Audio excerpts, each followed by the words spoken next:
Hi అండి, welcome to Nagamani Reddy's world.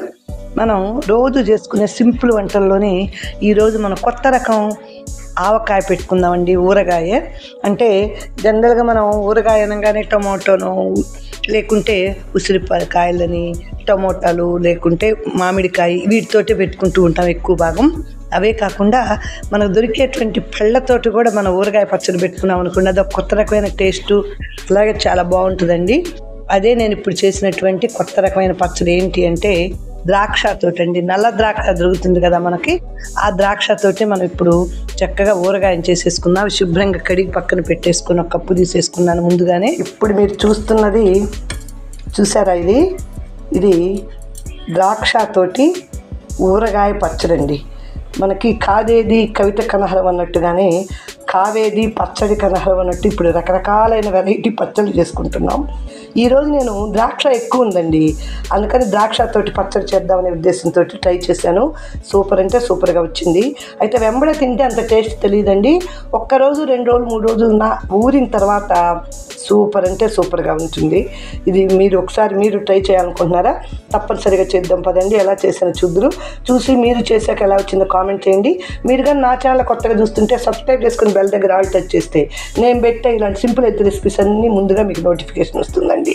మీకు నచ్చితే మీ ఫ్రెండ్స్కి షేర్ చేయటం, లైక్ చేయడం అసలు మర్చిపోదు. జనరల్గా అందరం తినేటువంటి ద్రాక్ష పండ్లుగా తింటాం, జ్యూసులు చేసుకుంటాం, దీంతో ఐస్ క్రీములు చేసుకోవచ్చు, స్క్వాష్ లాగా చేసి రెడీగా పెట్టేసుకోవచ్చు.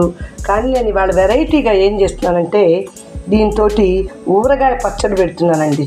శుభ్రంగా కడిగి తుడిచి ఆరబెట్టేస్తున్నాను. ఒక చిన్న కప్పు కాయలు తీసుకున్నాను. ఇవి 10-15 రోజులు నిల్వ ఉండే పచ్చడేనండి. సంవత్సరాల తరబడి నిల్వ ఉండదు. ఎప్పుడు తెచ్చుకుంటే అప్పుడు ఒక 10 రోజులు సరిపడా చేసి పెట్టుకోవచ్చు. ఒక చిన్న కప్పు తీసేసుకొని దానిలోకి పొళ్ళన్నీ కారము, ఉప్పు, మెంతి పొడి, అలాగే ఆవాల పొడి, కొంచెం మెంతులు, జీలకర్ర పొడి. ఇది జీలకర్ర పొడి. మనకి దీనికి ఒక చిన్న నిమ్మకాయ కానీ లేకుంటే ఒక చిన్న నిమ్మకాయంత చింతపండుని వేడి నీళ్ళల్లో గుజ్జు వేసానో తీసి పెట్టుకోవచ్చు. ఆల్రెడీ ఇది పులుపు ఉంటుంది. పులుపు ఉన్నా సరే ఆ పులుపు కూడా కలుపుకోవాలండి. ఇప్పుడు మనం ఈ పచ్చడి చేయడం కోసం చాలా సింపుల్ పద్ధతేనండి. ముందు పోపు పెట్టేసుకోవాలి. పోపు పెట్టి పక్కన పెట్టేసుకొని తర్వాత యూజ్ చేసేసుకుందాం. మనం చట్నీలకు పోపు కోసమని ఆయిల్కి ఒక అరకప్పు తీసుకున్నానండి ఆయిల్. ఈ అరకప్పు కొంచెం వేగనిచ్చేసేసి నూనె కాగింది అనుకున్నాక కొంచెం మినప్పప్పు, కొంచెం నేను జీలకర్ర పొడి వేసాను. ఒక్క జీలకర్ర పొడి వేస్తున్నానండి. ఆవాలు మాత్రం కొంచెం ఎక్కువ వేసేసుకోండి. మీకు పోపులోకి నచ్చితే పచ్చిశనగపప్పు కూడా వేసుకోవచ్చు. కొంచెం ఒక 2 ఎండుమిరపకాయలు, ఒక 4 వెల్లుల్లి చక్కగా వేగేసేటట్టు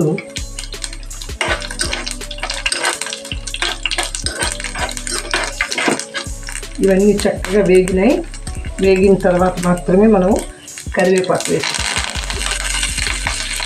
వేసేసి వీటిని చక్కగా పక్కన పెట్టేసేసుకున్నాం. చల్లారాక పచ్చట్లో కలుపుకోవడం. మరి వేడి మీద ఉన్నప్పుడు కలపకూడదు, కొంచెం చల్లగా అయినాక కలిపేద్దాం. చల్లారేలోపు మనం ఈ కాయల్లో అన్నీ వేసేసుకుందామండి. నేను దీనికోసమని 2 స్పూన్ల కారం తీసుకుంటున్నాను. కారం మనకు కొంచెం పులుపు ఉంటుంది కాబట్టి కొంచెం కారం ఎక్కువ వేసుకున్నా ఇబ్బంది లేదండి. అలాగే 1 స్పూను ఉప్పు, అలాగే 1 స్పూను ఇది ఆవాల పొడి అండి. మనకి గుజ్జు ఎక్కువ కావాలంటే ఇంకొక 1/2 స్పూన్ కూడా వేసేసుకోవచ్చు. తర్వాత మనకి మెంతులు కొట్టి పెట్టుకున్న మెంతి పొడి, అలాగే కొంచెం జీలకర్ర పొడి ఇవి వేసేసి తర్వాత దీంతో పాటు కొంచెం పసుపు కూడా వేస్తున్నాను. వేసేసి ఇవన్నీ బాగా కలిపేసుకుందాం. మనం పోపు చల్లారాక చక్కగా దీనిలో అయితే కాయలకు అసలు తడి ఉండకుండా చూసుకోవాలండి. శుభ్రంగా కడిగి పెట్టేసుకోవాలి. ఇదంతా కలిపేసేసుకుందాం. ఇప్పుడు పోపు చల్లారాక దీనిలో కలిపేసేసుకోవచ్చు. దీనిలోనే ఇప్పుడు నేను కొంచెం నిమ్మరసం కూడా కలిపేస్తున్నానండి. ఎక్కువ అక్కర్లేదు, ఓన్లీ ఒక కాయలో సగం బద్ద మాత్రమే కట్టాలి. తర్వాత ఇదంతా కాయలకు పట్టేటట్టు కొంచెం కలిపేసేసుకుంటే ఆ తడికి నిమ్మరసమైనా ఏదైనా కొంచెం ఎందుకు కలుపుతున్నాము అంటే స్టోర్ నిల్వ ఉండాలి అంటే కొంచెం ఉప్పు పులుపు ఉండాలండి. మనం చింతపండు కలుపుకోలేదు కాబట్టి ఇది కలిపేసాను. ఇప్పుడు మనం కొంచెం చల్లారిపోయింది, పోపు అంతా దీనిలో వేసేసుకుందాం.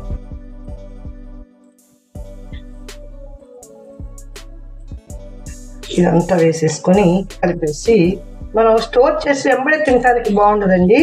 1 రోజు 2 రోజులు కనుక ఇది మాగనిచ్చేస్తే 3వ రోజుకి ఎంత చక్కగా పచ్చడి రెడీ అయిపోయిందండి. ఈ ఉప్పు కారం అన్నీ ముక్కలకు పట్టేసేసి చక్కగా రెడీ అయిపోతుంది. ఇది మనం ఇప్పుడు గాజు సీసాలో స్టోర్ చేసేసుకున్నాం. చూసారు కదండి, సింపుల్గా ఎలాగ మనము చక్కగా ఈ ద్రాక్షతో కూడా, నల్ల ద్రాక్షతోటి నిల్వ పచ్చడి 10-15 రోజులు నిల్వ ఉండే పచ్చడి అండి ఇది. సింపుల్గా చక్కగా చేసేసాను. మీరు ఒకసారి ట్రై చేయాలనుకుంటున్నారా? తప్పనిసరిగా ట్రై చేయండి. చేసిన తర్వాత ఎలా వచ్చిందో కామెంట్ చేయండి. మీకు నచ్చితే మీ ఫ్రెండ్స్కి, రిలేటివ్స్కి షేర్ చేయటం, లైక్ చేయటం మర్చిపోవద్దు. మీరు చేశాక ఎలా వచ్చిందో కామెంట్ చేయండి ఫ్రెండ్స్. 1 రోజు 2 రోజులు అయితే కొంచెం ఆయిల్ ఊరుతుందండి. ఆయిల్ సరిపోదు అనుకుంటే ఇంకొంచెం ఎక్కువ ఆయిల్ అయినా వేసేసుకోవచ్చు. చూసారు కదా, ఇంత సింపుల్గా మనము ద్రాక్షతో కూడా చక్కగా ఊరగాయ పచ్చడి పెట్టుకోవచ్చు. చాలా పుల్లగా తీగా ఉంటుంది. కొంతమంది విత్తనాలు ఉంటాయి కదా అనుకుంటారు. ఆ విత్తనాలు కూడా మనం ఒకవేళ ఇలా కాకుండా ముక్కకు మధ్యలో కట్ చేసేసి ఆ విత్తనాలు తీసేసి కూడా మనం చేసేసుకోవచ్చు అండి. అప్పుడు అనుకోండి విత్తనం కూడా రాదు. ఇప్పుడు అనుకోండి మనం తినేటప్పుడు కాయ ఊరిన తర్వాత అయినా సరే ఆ విత్తనం కొంచెం తీసివేస్తూ తినాల్సి వస్తుంది. ఇదే తేడా. ఉంటానండి, మళ్ళీ మంచి వీడియోతో కలుస్తాను. Thanks for watching. Bye friends.